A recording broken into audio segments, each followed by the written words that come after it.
Is Suella Braverman the one that got away? No, I think Kenny Badenoch's the one that got away. I think Suella Braverman comes a good second, though. And Tom Tugendhat as well, who's from the left of the party, very, very good. But the thing is, and this is where I think Suella's probably going to get it wrong, is that she's pledging to cut immigration. Now, where have we heard that before? Every single Conservative Home Secretary or Minister has said that they will cut immigration. Not a single one has managed to do so. We still have an average of 300,000 people coming into the country every year. That would mean if we were going to house them, a house would have to be built once every 6 minutes. There were 239,000 came in last year. It's a net fiscal cost to our exchequer, just in case anyone is sitting there saying, yes, but they boost our economy, they boost our economy. It's a net fiscal cost to our economy of £4.3 billion per year. That is an awful lot of money. And we can't take it anymore. These people are still coming in. We hear from Suella that Nigerians are the latest to come in. Somewhere in the region of 30-odd thousand of them got student visas to study and brought with them 30,000 dependents. That's what's called, if you don't mind my saying so, mate, taking the piss a bit, isn't it? Yeah. 30,000 people here plus 30,000 dependents. Nigerians are the new people who are coming in, but it tends to be the Indian subcontinent where most have come in the past.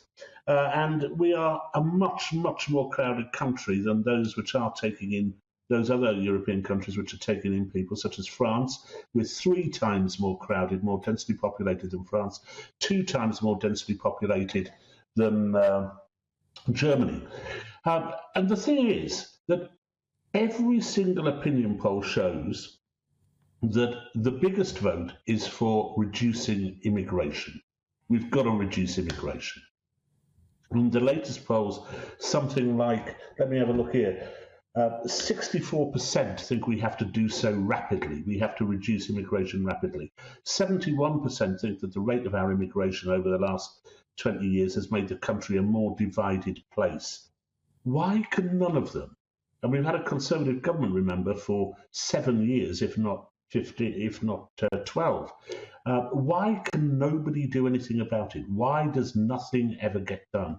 That's my question. Because if they did do something about it, then I think there'd be an awful lot of votes in it for the Conservative Party. Well, yes, I mean, if she's able to get on top of the issue, do you think that this could reboot Liz Truss's premiership? Well, it's one of the things that could.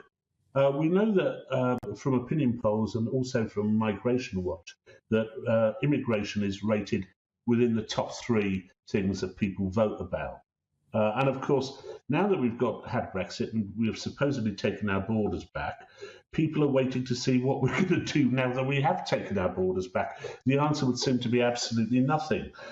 So yeah, along with a war on the woke stuff, those are 2 areas where the Conservative Party could start to rebuild its appalling, tattered reputation. Because at the moment, if you think that we've got 250 to 300,000 people coming in every year under a Conservative government, imagine what it would be like under Sir Keir. Indeed, although this issue of immigration, as you said, a priority for voters, but are we still afraid to talk about this issue publicly for fear of being called racist? Yes, of course. That was the big trick of the left, particularly under Tony Blair's government, that they conflated the 2 issues. They conflated race and immigration, so that anybody who said he wanted to see immigration cut down, or anyone who said that immigration hadn't made our country into a wonderful pink fairy tale land of unicorns and honey flowing from trees, was a racist, which is obviously rubbish. The problem is that immigration costs us an awful lot of money, and it's putting terrible strain on the infrastructure that we have, our schools, our roads, our housing and so on, and we simply can't afford it anymore. And yes, the parties have run shy of fighting the battle on immigration because they're scared of being called racist. You know, there's lots of times people have been called racist for pointing things out, such as the grooming of young girls in Bradford, Rotherham, Rochdale, Barnsley, etc., etc., etc. We mustn't let the fear of being called racist stop us from talking about very serious problems which are actually nothing to do with racism whatsoever. Too right, and you say that as somebody from the point of view of being certainly economically, politically on the left, Rod. Economically very much on the left, and one of the reasons I voted Brexit was in order to stop the terrible exploitation of immigrant labour, a really, really bad exploitation of immigrant labour under EU rules, which is what we saw, which also drove down the wages of people in this country, which is one of the reasons we've got a low-wage economy. So, yeah, I'm not on the right on this issue. I'm on the left. I want a fair deal for those who come in and decent wages for those who come in, but I think we need to reduce it very, very much along the lines that have been suggested before, down to about 10 to 15,000 a year.